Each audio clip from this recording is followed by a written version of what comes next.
வணக்கம் மக்களே, welcome to Bigg Boss Tamil season 9. So Prajin வந்து பிக் பாஸ்ட்ட வந்து போயிட்டு வந்திருப்பாரு.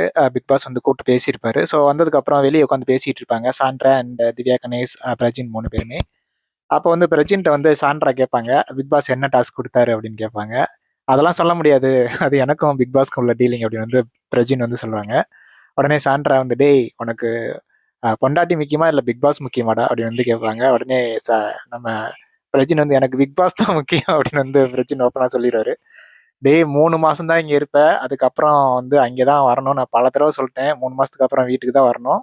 அப்புறம் உள்ள ஏத்த மாட்டேன் பாத்துக்கோ, எல்லாத்தையும் வித்துட்டு போயிருவேன் அப்படின்னு சொல்லிட்டாங்க. உடனே பிரஜின் வந்து, பரவாயில்ல நான் வந்து வீட்டுக்கே வரமாட்டேன் அப்படின்னு. அப்பனா நீ பிக் பாஸோட தான் தங்கணும் அப்படின்னு வந்து சாண்ட்ரா சொல்லுவாங்க. பரவாயில்ல நான் வேணா பிக் பாஸ் கூட தங்கிக்கிறேன் அப்படின்னு வந்து பிரஜின் வந்து சொல்லுவாங்க. சரி இடு, உன்னை வந்து 3 மாசத்துக்கு அப்புறம் வச்சுக்கிறேன் அப்படி வந்து சாண்ட்ரா சொல்லுவாங்க. ஸோ கேட்கறதுக்கு நல்லா தான் இருந்துச்சு. ஸோ கப்புள்ஸ் கால்ஸ் மாதிரி உள்ள வந்துட்டு கியூட்டா பேசிக்கிட்டு இருக்காங்க. ஸோ இப்போ சீக்ரெட் டாஸ்க் வேற கொடுக்க போறாங்க சாண்ட்ராக்கு. என்ன நடக்க போகுதுன்னு தெரியல. சரி பாப்போம் எப்படி எக்ஸிக்யூட் பண்ண போறாங்க அப்படின்னு.